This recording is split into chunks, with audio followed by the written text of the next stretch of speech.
Hi, welcome to another Tech Tuesday. Today we're going to take a look at the eSports RGB mousepad here from Hcman. They've sent me this product here to take a look at.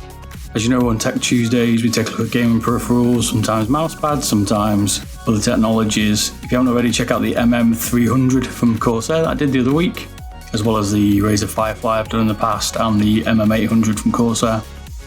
On these we'll go through the pros and cons. I'll show you the unboxing as well, and I'll also show you some gameplay throughout, showing you what the mat's like. So some of the pros and cons with this mousepad are it's RGB, which is unusual. It comes in at a great price at, I think it's $14.99 at the moment on Amazon, UK pounds, which is a steal. One of, if not the cheapest RGB mousepad around at the moment. It only comes in a hard surface, so you can't get a cloth version.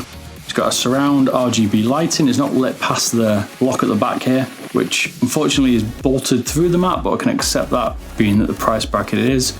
Most of the RGB mousepads are around 50 UK pounds if you're looking at some of the major brand ones. Some of the budget ones are around 20 to 25 pounds. Its dimensions are 350 millimeters wide by 250 millimeters long, or deep, whichever you want to call it, by 4 millimeters thick. It's got a hard surface. It just feels very like the Razer Firefly. It's textured, but it's not too rough. It comes with a finger press here to change the RGB lights and that it can cycle through. It doesn't require any software to install it. It's purely controlled by this touch button here to control the cycle of lighting. You are able to turn it off. The lighting, as you can see, is on this outer rim edge here as well.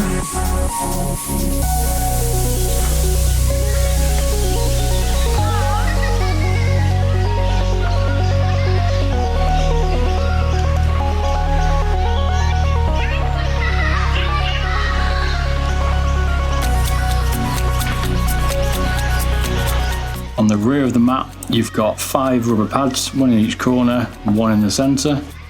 Once it's down on the surface, it doesn't slide.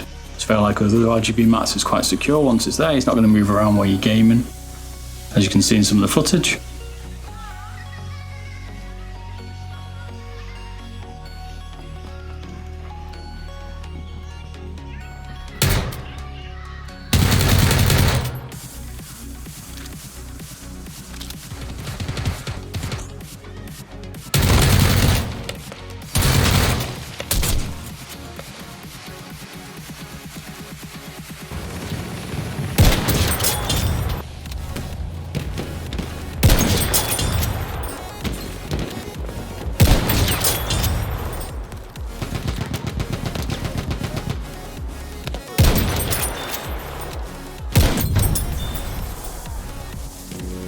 Machine gun.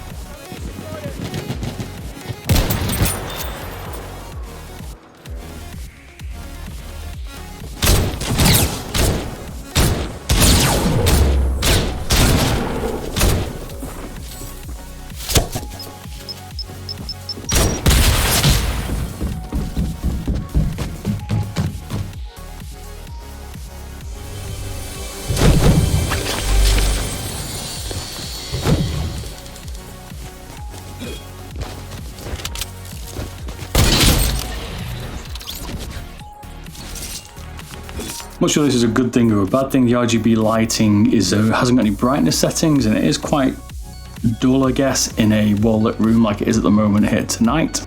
But under night light, as you can see in the footage, it is quite good. It does light up really well. So I don't think it's too dazzling. Whether you guys want to have a really bright RGB light during the day is something you need to decide with your setup. This Hcman itself hasn't got an illumination setting, so if you want it to be bright during the day, you'll have to take a look at it really. You decide whether you think that's going to be an issue or not. The overall size of the mat is again very similar to the Razer Firefly. I think these are a relatively good size. Again, I'd like a little bit more depth. Like I've said before, many of the mats, they all seem to be quite shallow in depth to fit on narrow desks. I do like a bit of a deeper mat. It'd be nice to be 400mm, 450mm, but this mat by no means is any different to the other ones out there on the current market anyway. I'm not sure what the esports part mean, whether it's been rated or not, and that may be just part of the marketing to tell you that's esports ready. Overall, for the price, this mat's a good buy for a good budget PC. Done a review before on the Hcman mechanical keyboard. I'll put a link in the description as well to that. Again, is another good keyboard from Hcman. Let me know in the comments what you want to see from some RGB mousepads that I've reviewed, or what people have also been developing from the manufacturers like Logitech, Hcman, Razer, all these kind of brands that are pushing these mouse pads out. What is it you want to see from them? I'd like to see this block removed. I know the wireless connectivity mice are starting to show that going forward, and I've done some reviews on those for the Hyperflux that's coming, Corsairs, Darkcore, and the Logitech PowerPlay.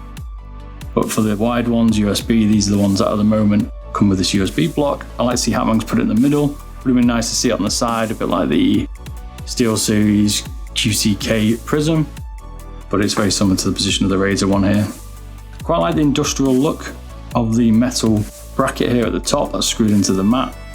Normally the plastic, this is a metal finish. It kind of gives that industrial look if you're looking for that kind of raw look. I kind of like that. It's a bit different. It's not plastic with plastic block. The surface itself's good. It's responsive to my Logitech G903. It's quite smooth, so although it's got a textured surface, it's not rough on the mouse. Overall, it's a good surface. I like it. If you like hard mouse mats, this is certainly one to look at. If you're looking at a budget setup, this is certainly a mat to take a look at. The mat comes in, if you're interested, at 838 grams. It does feel heavier than most of the mats, but I think that's only going to help you because it's not going to move around on the desk. At the end of the day, the weight of the mat doesn't really matter. If anything, you want quite a heavy mat, so it doesn't move other than a light mat. The Hcman logo itself glows as well, which is good. It's got a nice clear font as well. It's not blurred. The lettering's very, very clear. It's nice and sharp. So now that you've seen the pros and cons, let's go through the unboxing here and see what's inside the package.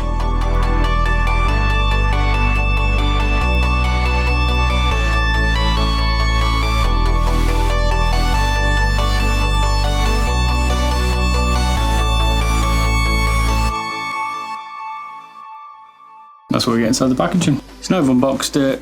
Hope you've enjoyed this video. Don't forget to like and subscribe, and I'll see you all again later. Bye bye.